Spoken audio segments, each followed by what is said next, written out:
Hey guys, this is Tauna. Today we're going to be talking about Modern Horizons 3. Now, typically on my channel, I don't really cover, my thoughts on things or necessarily, I talk about what I enjoy and everything. I try and kind of stay positive and stuff, but I wanted to talk about Modern Horizons 3 because this is going to be the first pre-release that I am going to be missing since I started, playing the game.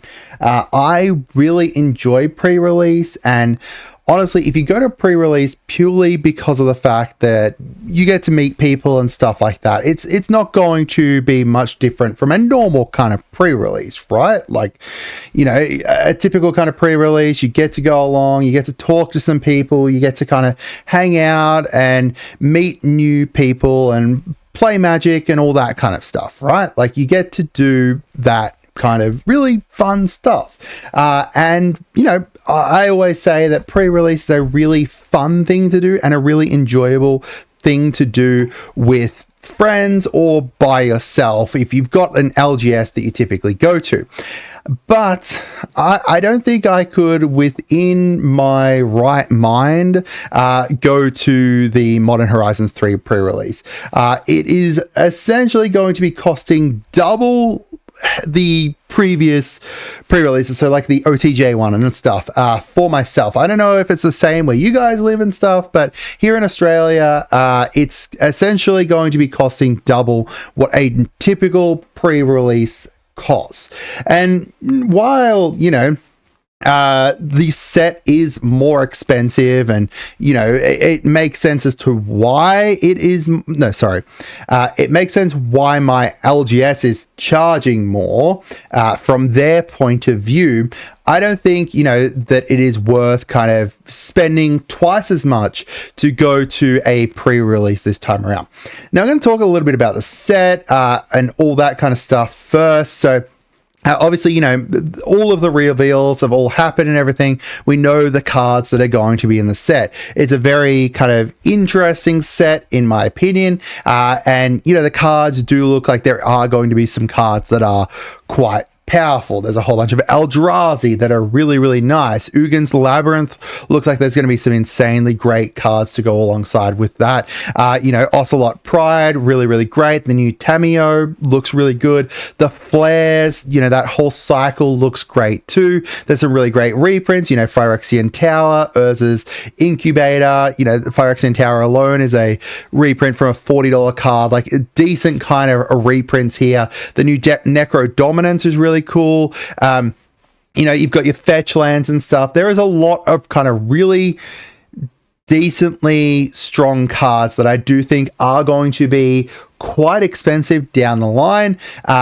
Quite potentially powerful depending on what decks you're building and stuff. There's going to be uses for a whole lot of these cards, right? Like, overall, you have the potential of getting some really nice stuff from your pre-release.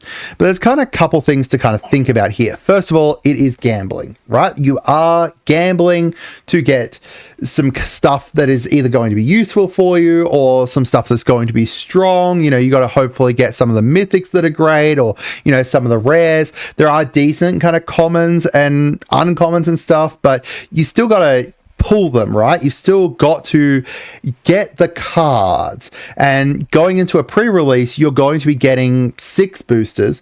You have the chance of getting some of these cards that you like, or some cards that are going to be good. You've got, even if you pull some stuff that's not great, you still have the option of building around it or whatever later on. But you are essentially gambling to be able to get that kind of stuff. And at the cost, at the price point that they are charging for a pre-release, I personally don't think that I can justify it myself.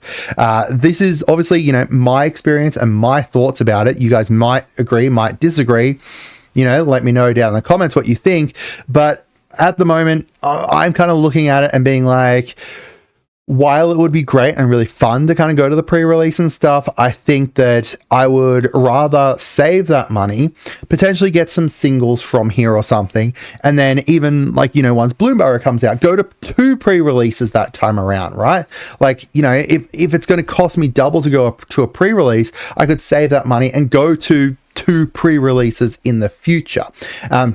It's not, guaranteed that the cards that I would get from, say, for example, a Bloom Burrow pre-release are going to be quite as kind of staple as a Modern Horizons pre-release. Like, if you go to a Modern Horizons pre-release, some of these cards are definitely potentially going to be really great down the line, or like the White Orchard Phantom that's here. It's a decent card that you can put into a whole bunch of really great other decks, right? There's a whole bunch of cards that can find uses in so many different areas here, but that's not saying that other sets don't have something similar. OTJ had a whole bunch of cards for a whole bunch of other decks. MKM, not quite so much. Like, MKM wasn't quite as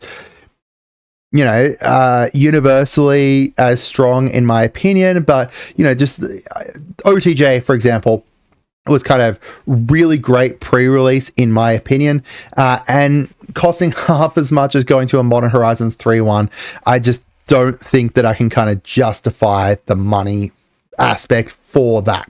Now, keep in mind that at our pre-release where I am, we will you get some kind of prizes and stuff. So no matter what, you get 2 play boosters extra, I think. So it end up being, 8 play boosters in total there.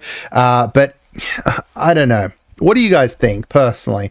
I just personally am going to be skipping out on it, but I'd love to hear from you guys as to what you think. Are you a modern player that thinks that it's going to be worth it? Are you a commander player that thinks you're going to be worth it, or is this going to be a pre-release that you're going to skip? Or how happy are you guys with it? I guess that kind of, brings me to the next point, which is kind of talking about my thoughts about, Modern Horizons 3 and stuff. I am not a big fan of these kind of, whether it's the Modern Horizons packs or the Masters ones or any of those kind of, as Wizards put it, like premium products and stuff. From what they've said, they kind of say that they're more expensive because I think it's because they've got like limited print runs and stuff. But, we can still pick up Modern Horizons 2 stuff here at the moment. That's like, 2 years later and stuff. It's a bit more expensive, I think. Actually, no, I think that I could probably pick up Modern Horizons 2 stuff around the same prices. Like, let's have a look. For at the moment, in Australia here, I could pick up a Modern Horizons 2 bundle for, what's that? So bundle for $95, which is around the same price, I think, as the Modern Horizons 3. Actually, I think that's actually cheaper than a Modern Horizons 3 bundle. And that's come out,